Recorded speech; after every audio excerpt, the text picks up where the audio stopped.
Cigarette తేడా పెట్టావు. తీవ్రమైన ఆలోచనలో ఉన్నట్టున్నావు. ఆలోచించు, బాగా ఆలోచించు.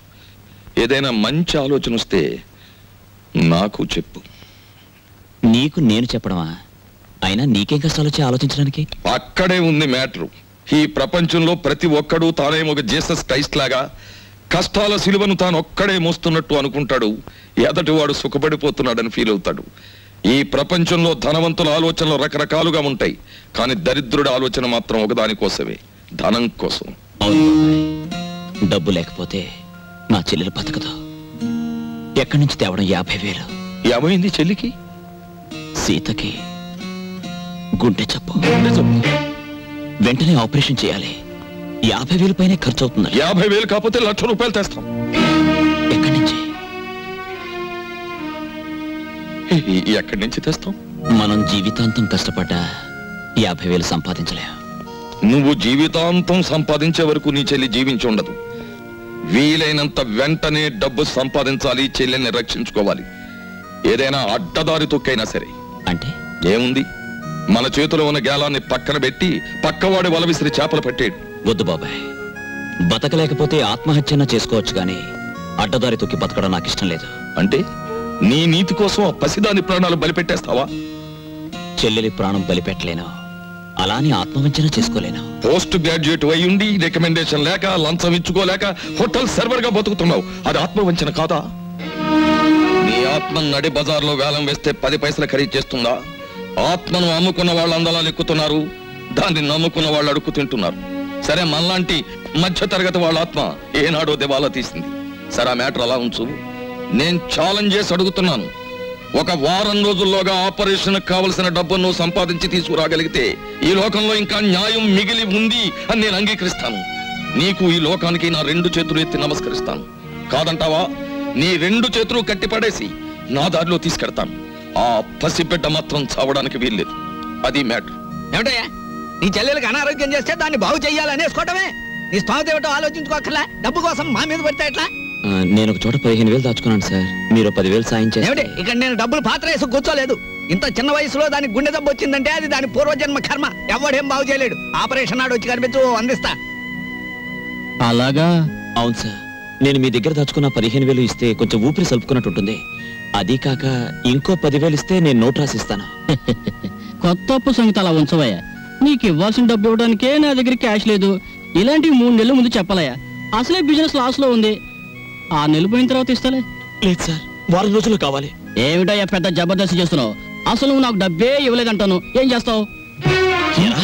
నేను నీకు డబ్బు ఇవ్వలేదు. చెప్పరా చెప్పరా రాస్కల్, లేకపోతే నేను చంపేస్తాను. చెప్పు. మా ఫైనాన్స్ ఎవరో తెలుసా?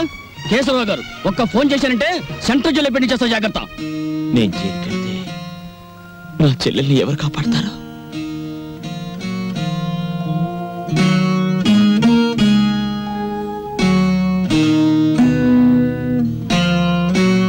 నా చెల్లెలు ఎలాగైనా బతకాలి. మరి నీ ఆత్మ సంగతి? అది నా చెల్లెల్ని బతికించలేదని తేలిపోయింది. నువ్వేది చెప్తే చేయడానికి సిద్ధంగా ఉన్నాను. ఏ అన్యాయం చేయడానికైనా సిద్ధపడి తెగించి నీ దారికి వచ్చాను. మిత్రమా, మ్యాటర్ అపార్థం చేసుకున్నావు. మనం చేసే దాంట్లో అవసరం ఉంటుంది గాని అన్యాయం ఉండదు.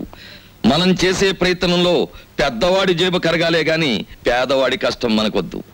ఈ సమాజ సంపదని ఎన్నో విధాలుగా దోచుకుని తమ గాదుల్లో దాచుకునే పగటి దొంగల్ని దోచుకునే వింత దొంగలుగా మనం మారాలి. కాదు, మారాం. అది మ్యాటర్. బాబాయ్, గుళ్ళో నగలు కొట్టేస్తే? వద్దు, ఒరిజినల్ నగలు ఎప్పుడో కొట్టేశారు, ఉన్నవి గిల్టు నగలే అని ఈ మధ్యనే ఎవరో అన్నారు. అయినా అలాంటి ఆలోచన చేయకు, కళ్ళు పోతాయి.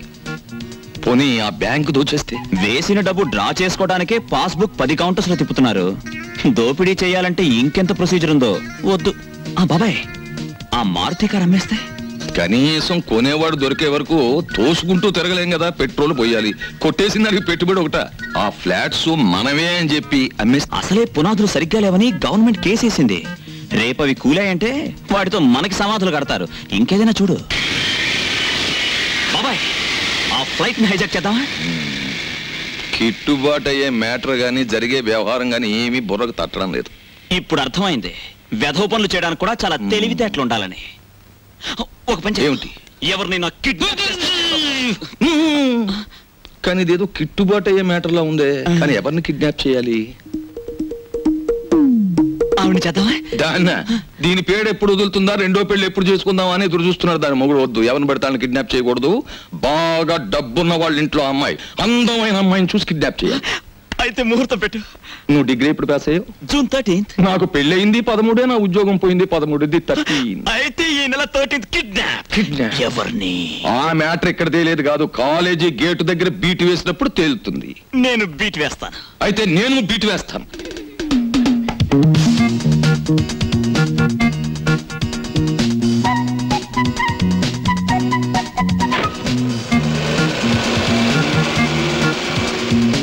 కారు బాగానే ఉంది, అమ్మాయి బాగానే ఉంది. మనం పరిశీలించదగ్గ విషయమే. మరి మరి రెండు జడ్లమ్మాయి అందం ఉంటే సరిపోద్దేంటి? మరి మా ఆవిళ్ళ ఫుట్బాల్ చెప్పు.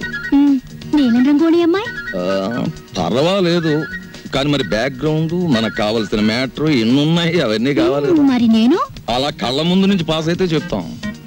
చెప్పండి. వయసు ఎక్కువైన కొద్దీ సరదాలు నెక్కెత్తున్నాయా? ఉద్యోగం మానేసి కాలేజీ దగ్గర బీట్లు కొడతారా? కోటు వదులు, ప్రెస్టేజ్ పోద్ది.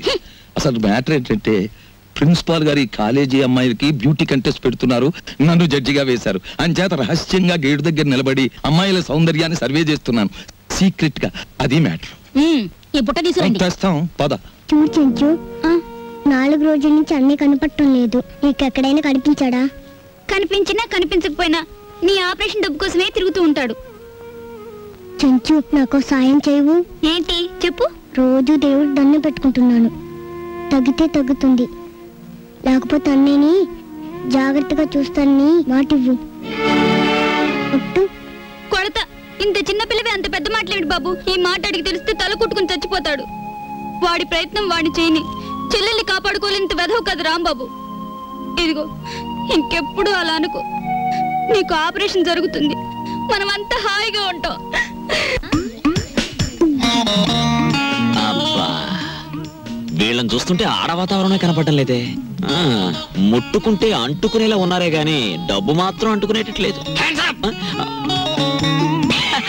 మనలో మనకి హ్యాండ్సప్ లేదు సార్. అది సరే, మన పూరి ఎలా ఉంది? జబర్దస్త్ ఉన్నది. That is Rambabu speciality.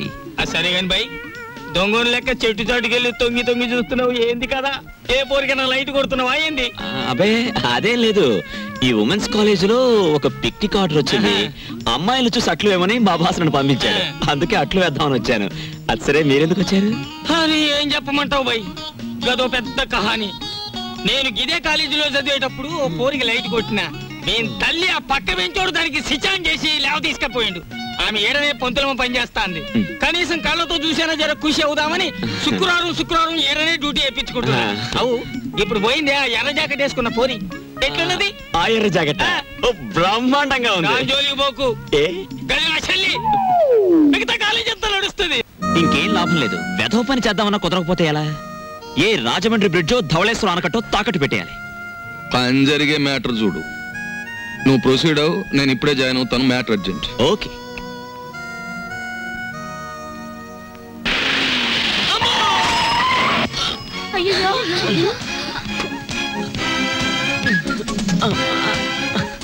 అయ్యో నువ్వా? అవును నేనే. ఏంటి ఎప్పుడు చూసినా నన్నే గుర్తిస్తున్నావు? నేను లోకుగా కనిపిస్తున్నానా లేక నా కాలో చేయో విరిచేస్తానని కాంట్రాక్ట్ తీసుకున్నావా?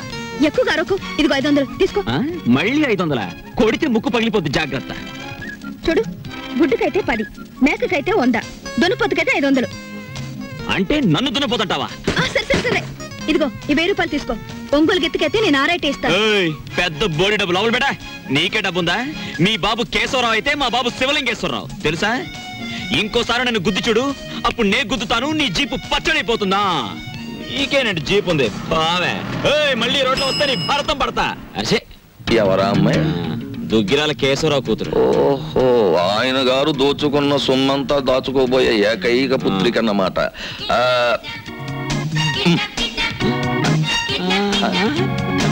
వావ్, 13వ తేదీ.